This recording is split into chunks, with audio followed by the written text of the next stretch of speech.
నమస్తే, నేను దీప. ఈరోజు మార్చి 14వ తేదీ. ఏంటి డేట్ ఇంత పర్టిక్యులర్‌గా చెప్తుంది అనుకుంటున్నారా? ఖచ్చితంగా ఈ డేట్‌కి ఒక ప్రత్యేకత ఉంది. సరిగ్గా ఇదే రోజు 2014న జనసేన పార్టీ ఆవిర్భవించింది.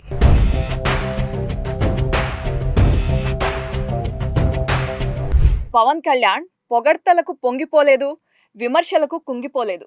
పట్టువదలని విక్రమార్కుడ్లా తన గెలుపును తానే రాసుకున్న నాయకుడు జనసేన అధినేత పవన్ కళ్యాణ్. పవన్ కళ్యాణ్ పార్టీ పెట్టినప్పుడు ఆయనకున్న బలగం కేవలం సినీ అభిమానులు, జన సైనికులు మాత్రమే. జనసేన పార్టీ ముఖ్య ఉద్దేశం ప్రజాసేవ. పవన్ కళ్యాణ్లో సేవాభావం ఎప్పటి నుండో ఉంది.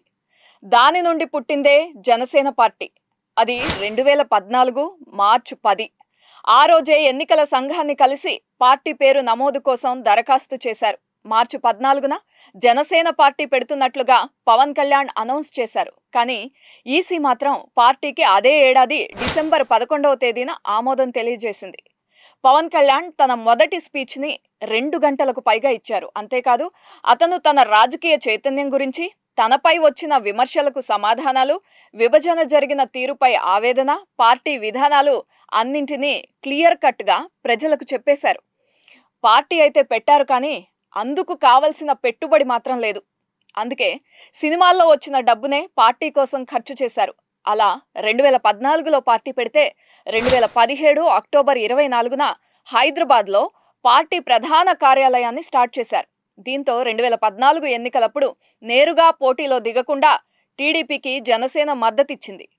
అప్పుడు ప్రజల శ్రేయస్సు గురించి ఆలోచించి టీడీపీకి మద్దతు తెలిపాడు పవన్ కళ్యాణ్. ఆ తర్వాత ప్రజా సంక్షేమమే లక్ష్యంగా బీజేపీ, వైసీపీకి వ్యతిరేకంగా పోరాటాలు కూడా చేశారు పవన్ కళ్యాణ్. పార్టీ అనౌన్స్మెంట్ తెలంగాణ, హైదరాబాద్లో జరిగినప్పటికీ ఆయన పొలిటికల్ ఫైట్ మాత్రం ఏపీలోనే.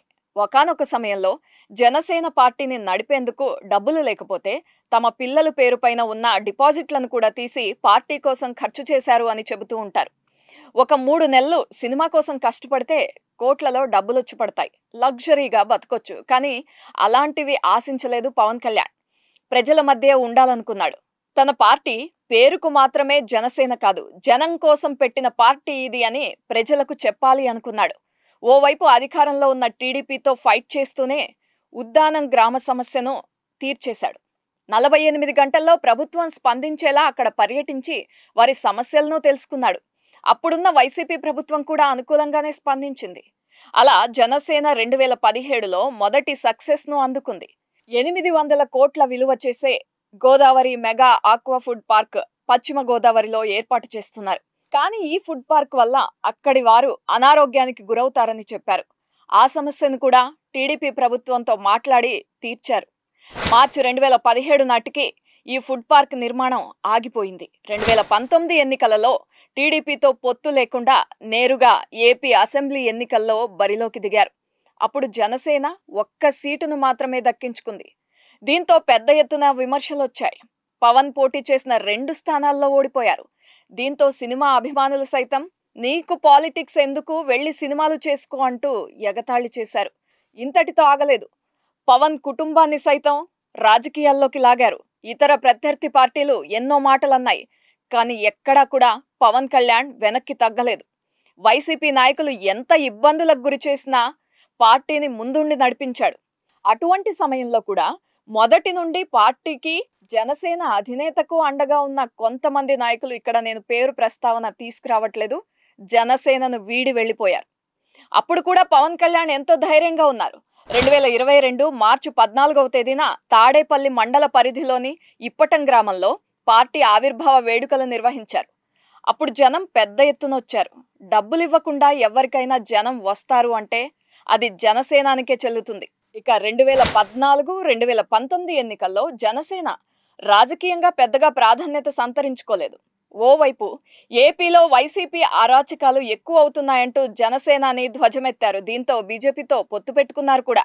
ఏపీ ప్రజలు బాగుండాలి అంటే ప్రభుత్వం మారాలి అనుకున్నారు. అప్పటికే బద్ధ శత్రువులుగా ఉన్న టీడీపీ, బీజేపీని కలపాలని అనుకున్నారు. ఇది జరగాలంటే ముందు జనసేనతో టీడీపీ కలవాలి. అందుకే బాబుతో పొత్తుకు పవన్ సై అన్నారు. ఈ విషయంలో కూడా చాలా విమర్శలే ఎదుర్కొన్నారు. ప్యాకేజ్ స్టార్ అన్నారు. ఆయన పెళ్లిళ్ల మీద కామెంట్ చేశారు వైసీపీ నాయకులు. అది కూడా గట్టిగానే ఎగతాళి చేశారు. అయినా కూడా అవేమీ పట్టించుకోకుండా టీడీపీతో దోస్తీ కట్టేందుకు జనసేనాని సిద్ధమైపోయారు. ఇక అదే సమయంలో చంద్రబాబును వైసీపీ అరెస్ట్ చేయించిన విషయం తెలిసిందే. ఇక అదే సమయంలో చంద్రబాబు అరెస్ట్ ఏపీ వ్యాప్తంగా, దేశవ్యాప్తంగా సంచలనం రేపింది. ఈ విషయం తెలుసుకున్న పవన్ కళ్యాణ్ అదే రోజు అర్ధరాత్రి ఏపీకి బయలుదేరాలి అనుకున్నారు. కానీ అప్పుడు ఫ్లైట్లో వెళ్లే పరిస్థితి లేదు. దీంతో కారులోనే పవన్ కళ్యాణ్ ఏపీకి చేరుకున్నారు. ఆయనకి ఏమైనా అవుతుందేమో అని అర్ధరాత్రి 12 గంటలకు ఆయన అభిమానులు పవన్ కారు వెంటే వెళ్లారు. తీరా బాబు దగ్గరికి వెళ్లేందుకు ప్రయత్నిస్తే పోలీసులు అడ్డుకున్నారు. దీంతో పవన్ కళ్యాణ్ ఏకంగా రోడ్డు మీద పడుకున్నారు. ఆయన తలుచుకుంటే కాలు కందిపోకుండా బతకగలరు. కానీ ఆ రోజు రోడ్డు పైన పడుకోవాల్సి వచ్చింది. అదే జనసేనకు బిగ్ టర్నింగ్ పాయింట్. ఏపీ మాత్రమే కాదు, దేశం మొత్తం పవన్ కళ్యాణ్ వైపు చూసింది. బాబు జైలులో ఉండగానే పొత్తును ప్రకటించారు కూడా. బీజేపీని సైతం టీడీపీతో పొత్తుకు ఒప్పించారు. ఇక 2024 ఎన్నికలు మాత్రం జనసేన చరిత్రనే తిరగరాసింది. కనీ విని ఎరుగని విజయాన్ని అందించింది. 21 మంది ఎమ్మెల్యేలు, 2 ఎంపీలు పోటీ చేస్తే అందరూ గెలిచారు. 175 సీట్లు పోసిన వైసీపీ కేవలం 15 సీట్లకు మాత్రమే పరిమితం అయిపోయింది. 21 సీట్లలో పోటీ చేసింది. 20 సీట్లలో ఆధిక్యంలో ఉంది. ఇది జనసేన పార్టీకి ఒక అనిర్వచనీయమైన చరిత్రను సొంతం చేసింది. ఇక అక్కడితో కూడా ఆగకుండా 2024 దూసుకుపోయింది జనసేన పార్టీ. కేంద్రంలో బలమైన మిత్రపక్షంగా, బలమైన నాయకుడిగా కూడా జనసేనను ఆ పార్టీ అధినేత పవన్ కళ్యాణ్ను ఈ సంవత్సరమే నిలబెట్టింది. కేంద్రంలోని పెద్దలతో మరింతగా బంధం బలపడింది.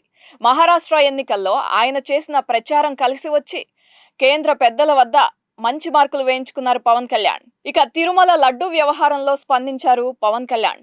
సనాతన ధర్మ పరిరక్షణ దీక్ష చేపట్టి జాతీయ స్థాయిలో పార్టీ గ్రాఫ్ను పెంచేశారు. ఈ దీక్ష ద్వారా పక్కాగా ఆయన హిందూ సమాజానికి ప్రతినిధిగా మారారు అని చెప్పాలి. ఇక ఉప ముఖ్యమంత్రిగా పాలనలో పగ్గాలు చేపట్టిన పవన్ ఆది నుండి కూడా తనదైన భిన్న వైఖరిని అవలంబించారు. రహదారుల బాగు చేత ఉద్యమానికి పల్లె పండుగ పేరుతో చేపట్టిన కార్యక్రమం వడివడిగా సాగుతోంది.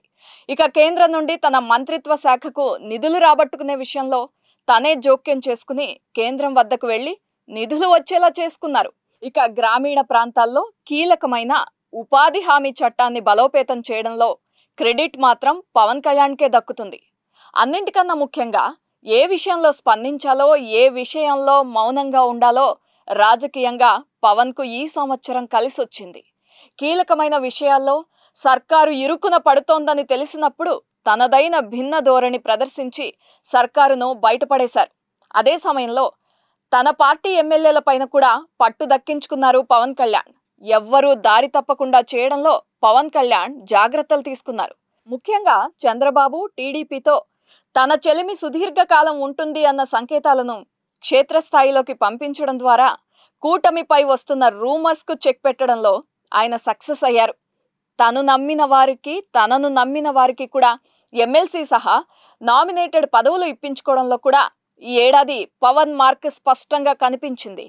రాజ్యసభ సీటు విషయంలో కేంద్రం పేచీ పెట్టినా వివాదానికి తావివ్వకుండా మరో రూట్లో తన అన్న నాగబాబుకు ప్రమోషన్ ఇప్పించడంలో కూడా పవన్ కళ్యాణ్ సక్సెస్ అయ్యారు. మొత్తంగా మన డిప్యూటీ సీఎం పవన్ కళ్యాణ్ పట్టుదల, జన సైనికుల పోరాటం వెరిసి ఇవాల్టి రోజు అసెంబ్లీలో సెకండ్ లార్జెస్ట్ పార్టీగా జనసేన ఆవిర్భవించింది.